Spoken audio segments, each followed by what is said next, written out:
28 फरवरी को इजराइल और अमेरिका ने मिलकर ईरान पर हमला बोला और अगले ही दिन अमेरिका और इजराइल ने दावा किया कि अली खामनेई को मार दिया। ईरान ने भी बिना देर किए इस बात को स्वीकार किया कि यह बात बिल्कुल सही है और हमारे सुप्रीम लीडर शहीद हो गए। मगर ईरान इंटरनेशनल के एक दावे ने सनसनी फैला दी है।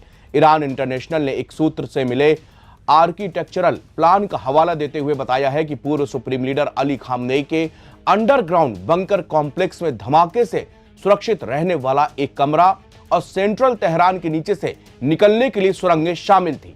मीडिया आउटलेट ने कहा है कि एक सिक्योरिटी सोर्स ने भी इन डॉक्यूमेंट्स की असलियत की पुष्टि की है। अगर यह दावा सही है तो इसके हिसाब से तो खामनेई जिंदा है, क्योंकि अगर इतनी सेफ और सिक्योर कोई जगह ईरान के अंदर है तो भला खामनेई एक ओपन बिल्डिंग में मीटिंग क्यों करते। ये सवाल इसलिए भी जायज है क्योंकि युद्ध जैसे हालात में भला खामनेई ऐसी सुरंग से ही सारे फैसले करते हैं। और आगे हम आपको नीचे बताएंगे कि इसमें केवल खामनेई बस का कमरा नहीं था, उनके पूरा दफ्तर था, वहां पे पूरा हथियारों का जखीरा था और ये बंकर इतना सेफ था कि भारी से भारी बम विस्फोट से भी इसका कुछ भी बिगड़ने वाला नहीं था। और ये इसी रिपोर्ट में ये इस बात को बताया गया है। ईरान इंटरनेशनल के मुताबिक प्लान में हबीब इब्राहिमी नाम के इस कॉम्प्लेक्स को खामनेई के सरकारी आवास के बगल में दिखाया गया है। खबरों के मुताबिक इस्लामिक रिवोल्यूशनरी गार्ड कॉर्प्स यानी कि आईआरजीसी ने खामनेई की मंजूरी से 2009 में इस साइट का निर्माण शुरू किया था और आईआरजीसी के खातम अल अंबिया कंस्ट्रक्शन हेडक्वार्टर के जरिए इस प्रोजेक्ट के लिए फंड जुटाया गया था। प्लान के मुताबिक इसकी एंट्री गेट इतना बड़ा है कि आराम से बड़े वाहन अंदर जा सकते हैं और जमीन के नीचे नीचे 30 मीटर की गहराई तक वाहन पहुंच सकते हैं। कहा जाता है कि इस पूरे एरिया में 27 मीटर लंबी एक और सुरंग भी शामिल है जो कई अलग अलग एग्जिट रूट पर निकलती है। यानी कि इस सुरंग के अंदर ही अंदर से रास्ते भी निकलते थे जिससे आप बिना बाहर निकले अंदर ही अंदर ईरान के दूसरे हिस्से तक पहुंच सकते हैं। एक दूसरी सुरंग सेंट्रल तेहरान में एंगिलाब स्क्वायर के पास एक पार्किंग गैरेज तक जाती थी। मार्च की शुरुआत में आईडीएफ ने खुफिया जानकारी जो कि आईडीएफ यूनिट 8200 और 9900 से मिली थी, इस्तेमाल करके इस अंडरग्राउंड बंकर को निशाना बनाया गया था।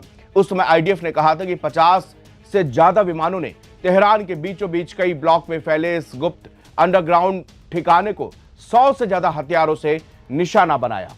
ईरान इंटरनेशनल ने आगे बताया कि कई तस्वीरों में सुप्रीम लीडर के ऑफिस से जुड़े सीनियर अधिकारियों के लिए 5 मंजिला अंडरग्राउंड ऑफिस कॉम्प्लेक्स भी इसमें दिखाया गया है। प्रोजेक्ट से जुड़े हुए सूत्रों ने नाम न बताने की शर्त में इस ईरान इंटरनेशनल आउटलेट्स को बताया है कि यह साइट एक स्पोर्ट्स सेंटर के नीचे छिपी हुई थी। सूत्रों ने बताया कि इस मल्टी लेवल बिल्डिंग में 3 मंजिला गैराज और पार्किंग, टारगेट रेंज और जमीन के नीचे लगभग 30 और 35 मीटर की गहराई पर 2 शेल्टर भी शामिल हैं। उन्होंने यह भी बताया कि शेल्टर में से एक में खामनेई को मिसाइल से बचाने के लिए, धमाके से सुरक्षित रखने के लिए एक कमरा भी था। खामनेई को ऑपरेशन रोरिंग लायन के शुरुआती हमलों के दौरान आईडीएफ ने मार गिराया।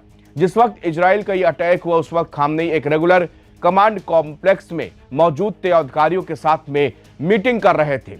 इसके ठीक पहले अमेरिका और ईरान के बीच में शांति वार्ता की बातचीत भी चल रही थी और उसी दौरान ये अचानक से एक हमला होता है और दूसरे दिन कहा जाता है कि खामनेई मारे गए हैं। सो ईरान के सुप्रीम लीडर खामनेई के मारे जाने की मौत जैसे ही अमेरिका ने रिवील करी, उसके कुछ ही देर के बाद ईरान ने इस बात को एक्सेप्ट कर लिया कि हाँ, उनके ईरान के सुप्रीम लीडर मारे गए। ये बात किसी को नहीं पची थी क्योंकि उस समय तक कोई भी एक ऐसा सबूत अभी तक पेश नहीं हुआ जिससे ये लगे कि हाँ, ईरान के सुप्रीम लीडर अली खामनेई मारे गए। अब तो खुद ईरान इंटरनेशनल जो कि जिसका हेडक्वार्टर ब्रिटेन और अमेरिका में है, वो कह रहा है कि खामनेई के पास में ऐसी सुरंगें मौजूद थी जहां से वो सालों रह के अपना पूरा काम देखते थे और इसके अंदर एक ऑफिस का 5 मंजिला ऑफिस भी यहां पर मौजूद था जिसमें जो भी अली खामनेई से जुड़े हुए अधिकारी थे वो उसी ऑफिस में रहते थे, वहीं से अली खामनेई से कांटेक्ट करते थे।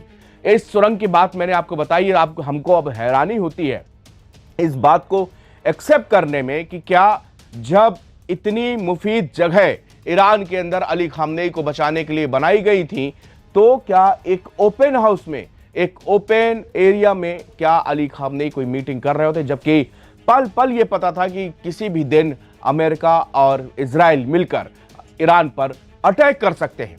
अब ये तो कोई रिपोर्ट्स बताएं या फिर किसी स्टडी में ये शामिल हो कि क्या है, लेकिन फिलहाल तो यही है कि अली खामनेई को मार दिया गया और इस हमले पे अली खामनेई की जान चली गई। लेकिन अब जबकि ये ईरान और अमेरिका के बीच में शांति समझौता साइन हो गया है, उसके बाद में इस सुरंगों के बारे में ये रिपोर्ट क्यों खुली है, इसके पीछे भी एक कहानी मुझे समझ में आ रही है। वो ये है कि अब लग रहा है लोगों को कि हमने इस युद्ध में जो कि 3 महीने तक चला, इसमें हासिल क्या किया गया। अली खामनेई को मारा गया, लेकिन अब इस तरह की सुरंगें बार बार ओपन सोर्सेस में बताया जा रहा है कि यहां पर ये मौजूद थी, अली खामनेई यहां पर आते थे, रुकते थे। तो क्या ये नहीं समझ में आ रहा कि क्या जिस वक्त मीटिंग्स चल रही थी अमेरिका के साथ में, खतरा मौजूद था, उस समय भी अली खामनेई क्या इसी सुरंगों में, बंकरों में तो नहीं छिपे थे। अब ये सुरंगों का जब से खेल और सिलसिला इस रिपोर्ट्स में उजागर हुआ, तब से एक बार फिर से लोगों का चर्चा करने लगे हैं कि क्या बताइए खामनेई क्या वास्तव में ऐसा कोई गेम तो नहीं कि उनको बचा लिया गया हो और फिर बाद में वो कहीं सेफ हाउस में उनको रखा गया हो। शुक्रिया।